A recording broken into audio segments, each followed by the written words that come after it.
Welcome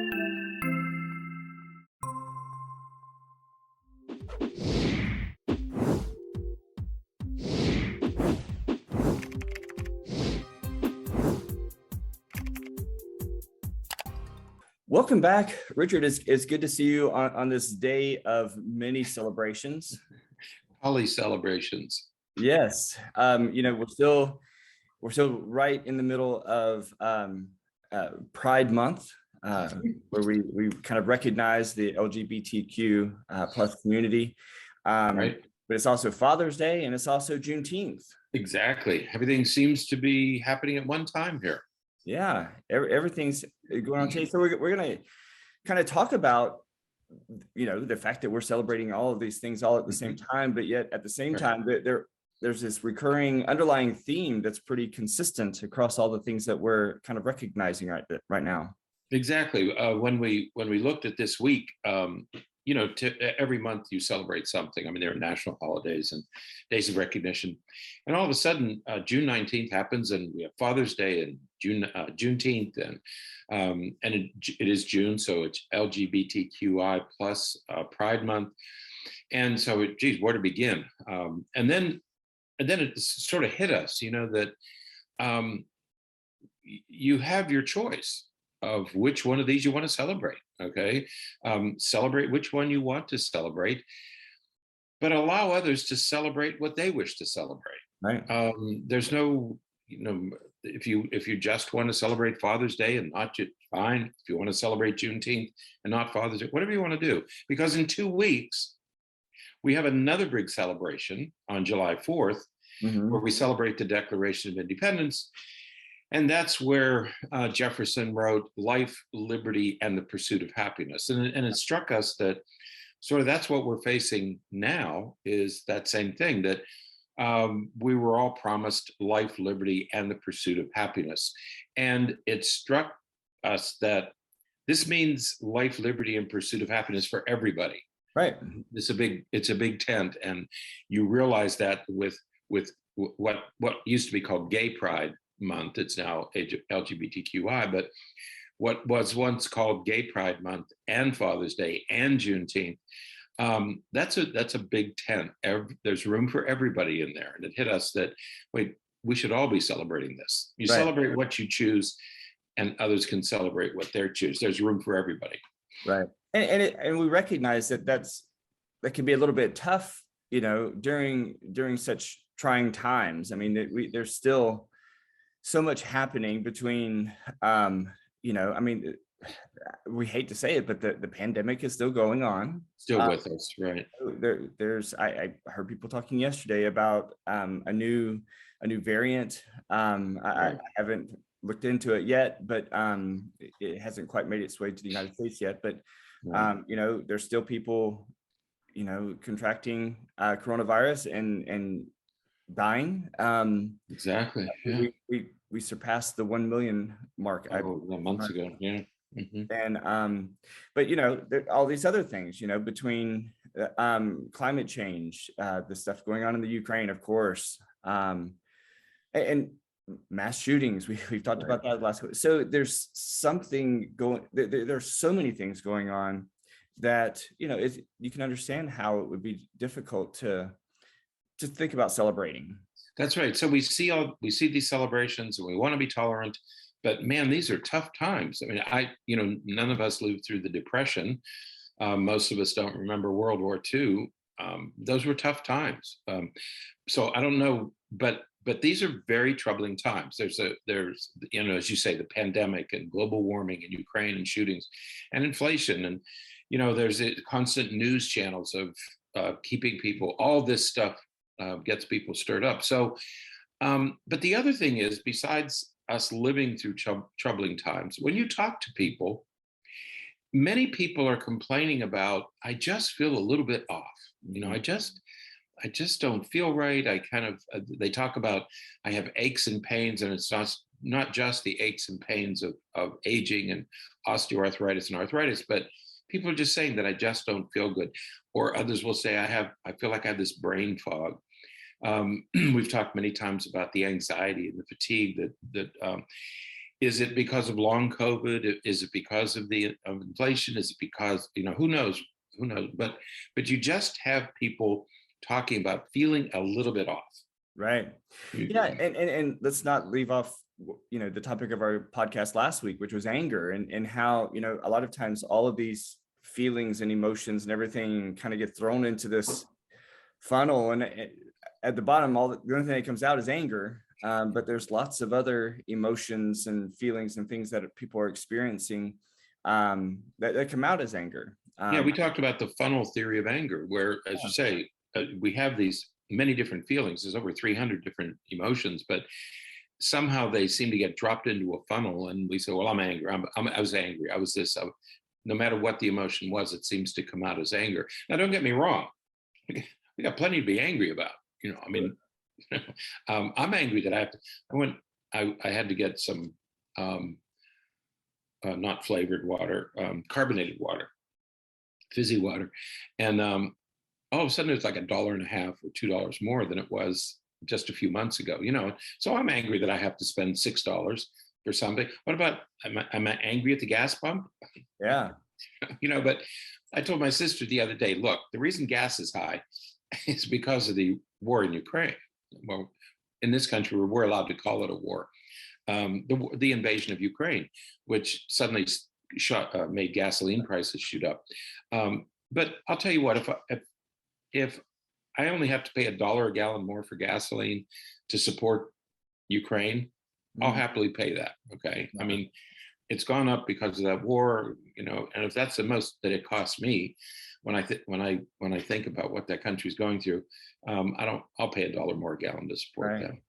Yeah. But you can be angry about anything. Fill in the blank. What do you want to be angry about? Right. There's plenty out there. So fill in the blank, and you can be angry about whatever you want. Yeah, but like we talked about last week, the wise thing to do is to really examine what's going on, what you feel like you're angry about, and Right. figure out if it's really anger. Sometimes it's disappointment, sometimes it's grief, sometimes it's sadness, sometimes it's loss. There's lots of other feelings and emotions that you could be really experiencing, but it's just coming out as anger. Right. And it's only natural that we look to blame somebody else for this. Right. We blame the president, or we blame the governor, we blame somebody. When we have these emotions, we look for somebody to blame, somebody to be angry with, or something to be angry about. Right. But as you say, is that the real feeling? And then, of course, you have to remember what anger does to your brain and your body. Right. It's not a healthy emotion. Yeah. Yeah. So, if you want to know more about that, check out our podcast from last week, because we really kind of dug into that. But again, with all of that going on, all of the reasons to be angry, all of the reasons to all the stress that we're feeling, here we are with all these celebrations, all of these recognitions that we have going on right now. And it is important to take a pause, take a moment, and reflect on what's happening and what other people might be experiencing just a little bit. That's right. That's what struck me about this week and this weekend and today, June 19th. Suddenly here it is, and you pause for a moment and say, "Oh my gosh, is Gay Pride?" We can, we can stop and say, somebody cared for us. It may not have been our father.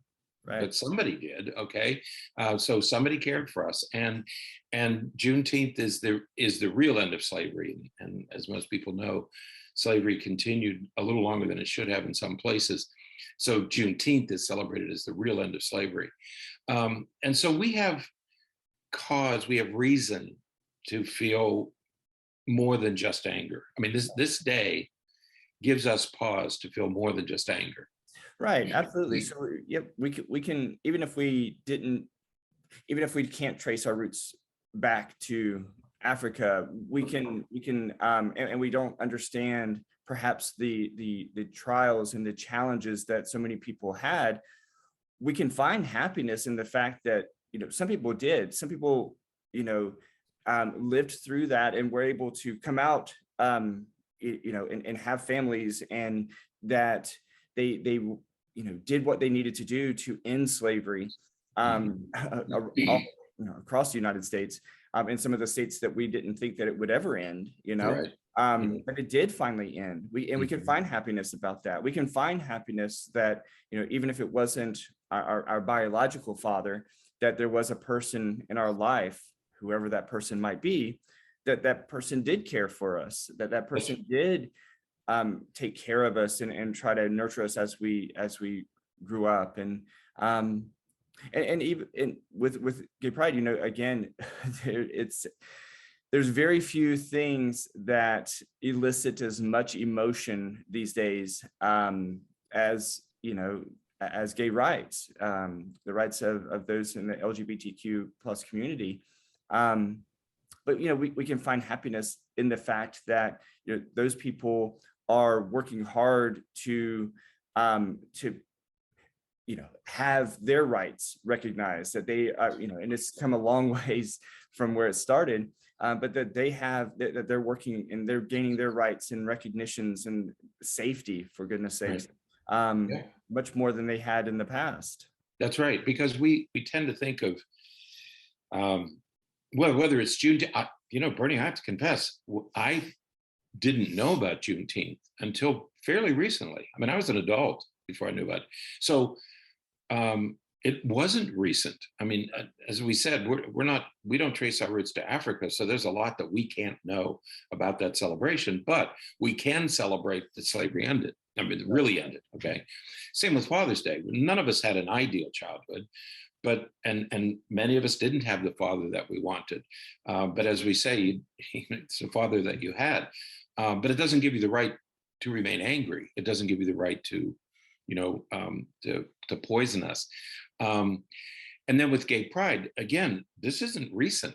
Right. I mean, the Stonewall riots, Stonewall Inn, that was in 1969. Right. And that was a police raid on a gay bar in Manhattan, because in 1969, it was illegal. It was against the law to be gay. You could be arrested and imprisoned.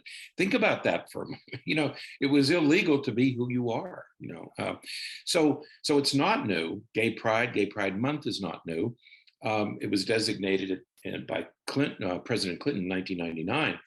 And it has been redesignated by every president since then. Okay. Right. So again, we can be happy about Juneteenth. We can find reasons to be happy about Father's Day, or by whomever took time to care for us. And we can also be happy, find happiness that in knowing that our LGBTQ friends and relatives will not be arrested for who they are, Okay? Right, absolutely. And while we've come a long way, especially with the LGBTQ plus community in regards to their civil rights, you know, there's still a long ways to go. You know, again, there's so much discord about, you know, the type of medical care and procedures and things for those in the transgender, you know, community. And you know, we've talked relatively recently about the controversy regarding transgender athletes and what that experience is. So it's hard to underestimate really the gravity and the impact that that some of these things have on these lives, especially the lives of youth. But you know, we have to say we're moving forward. And we have to hope that we continue to move forward. I think sometimes there's legislation and things happening in capitals that raise some concerns about that, raise questions about whether we're making progress in those areas, but I think overall we are. Well, as you say, the verdict, unfortunately, the verdict is not in yet, because while it may not be illegal, there may not be laws against being gay, there certainly are strong feelings about the issue, and we continue to struggle. And there are people who have pretty strong feelings on both sides of this issue. Well, not to mention that, you know, the reality that individuals in the LGBTQ plus community, you know, they face depression and anxiety at more than twice the rate as as others that are, Right. not in the community. They struggle with a significant increase in risk for substance abuse and suicidal ideation, and Right. and it's sad to say that it's not real surprising, because when you think about the hatred, and it just breaks your heart to read some of the stories about what's happening like now. Right. That the Texas preacher, for example, who just within the last couple of weeks, from his pulpit, talks about, says that gay people are dangerous to society and that they're all pedophiles and that they should be put to death. And he even said, well, I'm not saying that, according to the reports that you read, I didn't hear the sermon, but while they all may not have already done those atrocious acts talking about pedophilia, Right. it's because they haven't had a chance yet, and that if you give them a chance, they will. And it just breaks your heart to think that there are individuals who think and espouse on those types of ideas regarding an important part of our community, people that we live next door to.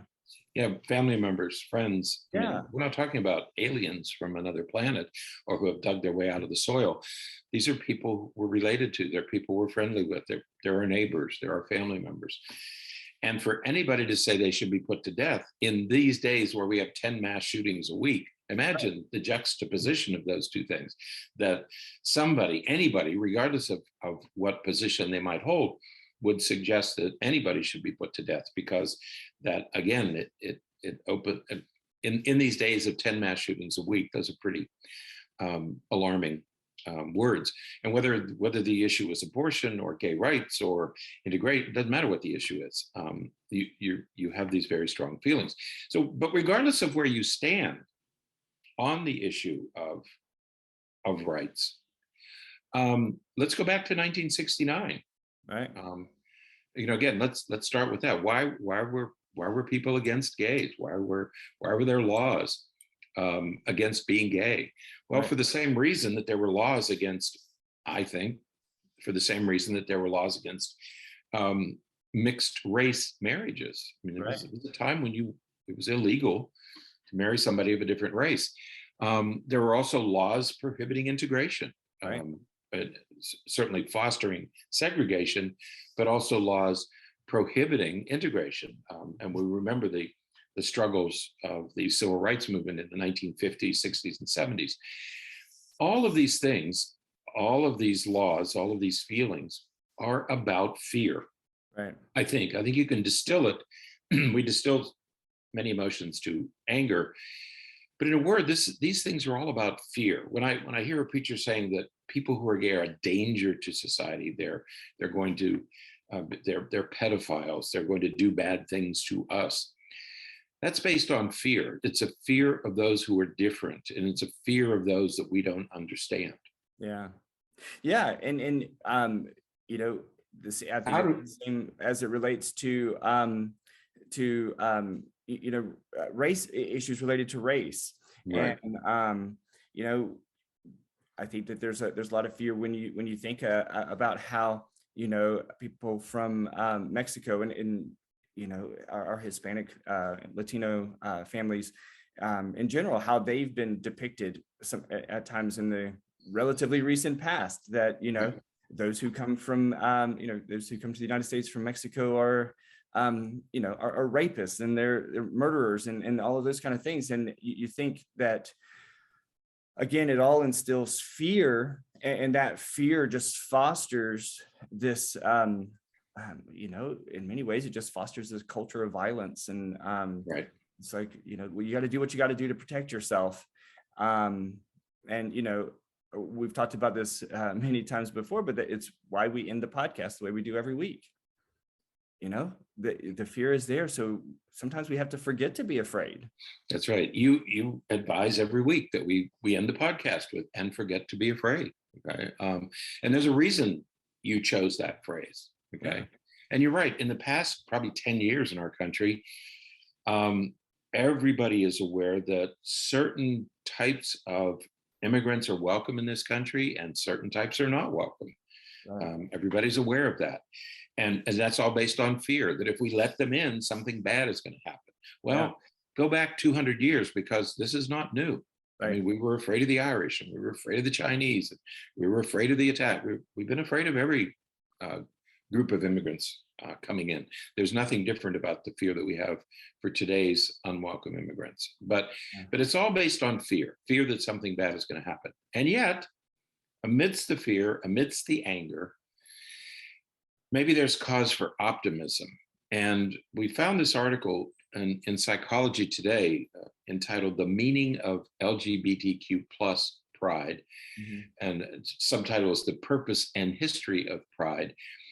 And in it, he has this wonderful sort of encapsulating thought. He said, could our early organizers, and he's referring to the marchers against police brutality and harassment in Manhattan in the 1960s and 70s, could our early organizers have dreamed that attendees today would be having so much fun on the streets where they were beaten and their peers murdered? And you think that in 40 years or so, we have come from being beaten and killed in the streets, and now we're having fun. And my sister lives in Washington, D.C., and she went to a gay pride parade in D.C., and she said it was a festival. She said there were people of all ages, all types, everything. And she said it was a joyous festival. And we had an event yesterday in our city. And again, there was joy, there was happiness. People were enjoying themselves. Right. And not too many decades from anger and murder and harassment. Yeah, there were certainly those who were protesting everyone's happiness and the celebration, but by and large, people were enjoying themselves, and they were. I think so much of the celebration and joy comes from having an opportunity to fully express yourself in the way that you want and feel that you want to express yourself. You need to express yourself, and so and I think it goes to show so often that some of those, when you think about the early civil rights movements and the marches and everything that that were led to raise awareness and to push for integration and all of that, and the marches, the pride marches, and everything that happened after the Stonewall riots and everything. Those weren't about recognition. Those were all really about politics, because, as you said, we have a history in this country of laws that prohibited people from being who they are, right, or that punished people for being who they are. That's right. So those were political statements, right? The Stonewall riots were about gaining our constitutional right. I mean, these are rights that are guaranteed in our Constitution. And that's what it was about. It wasn't about sex. It wasn't about holding hands. It wasn't about that. It was about gaining our constitutional rights, constitutionally protected freedoms, freedom to assemble, freedom of speech, freedom to peacefully and productively contribute to society, peacefully. One of the things that struck me yesterday, for this 6-hour period that we were there attending this day. Our event yesterday? Right. Yeah.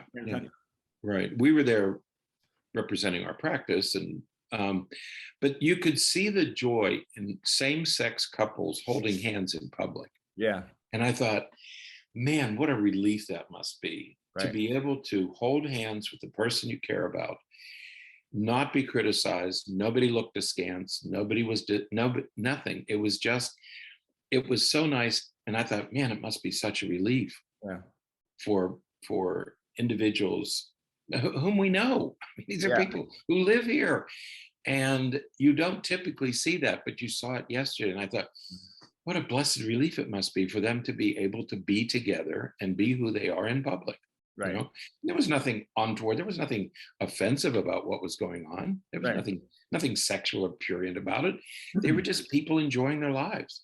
And what's, we had conversations with people from, varied perspectives and Yeah. ideas and thoughts about things yesterday. And I think one of the recurring themes that I know that I certainly found myself saying is that, when you look around, all they want is to just be them. They're not just let me be who I am. Not asking anybody to do anything. Somebody I was talking to said, no, I think they should be able to do what they want, but I don't agree with any of it, but I think they should be able to do what they want. And my response was, what is there to agree with? They're not asking you to do anything. Right. Just let them be. Yeah, I love the phrase. Well, I don't agree with it. And I thought, at what level don't you agree? I mean, these are just two people who like each other. What is there? I mean, what is there to agree with? Right. Yeah. I mean, everybody. So as we enter this second half, I mean, we have a couple more weeks of June to go. We're asking that you think about the lives and experiences of others. From their perspective, not from yours, but from their perspective. And please keep in mind that the LGBT, the gay, whatever phrase you want to use, the gay community, they're just like us. I mean, that's the other thing that struck us yesterday is they have families, they have friends. We saw people who are, you could tell by their T-shirts what their positions were on these things. Yeah. And they had their children with them. Yeah. Here's this person who's obviously gay, but they have children with them. And I thought, yes, of course, it's just like us. They have families, they have friends, they have loved ones. And all they want, all that anybody wants here is to be accepted for who they are.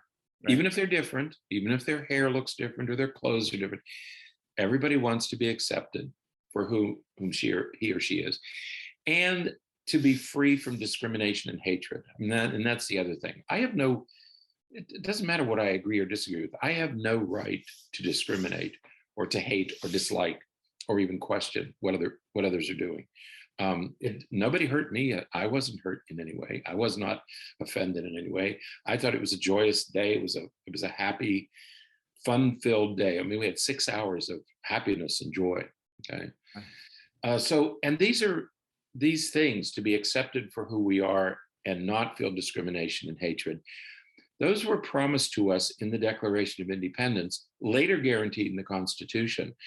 Now, we didn't always give them to everybody at the same time, but they are guaranteed in this document, the Declaration of Independence, that we're going to be celebrating in just a couple of weeks. Right. That's the promise that the Founding Fathers gave us: life, liberty, and the pursuit of happiness.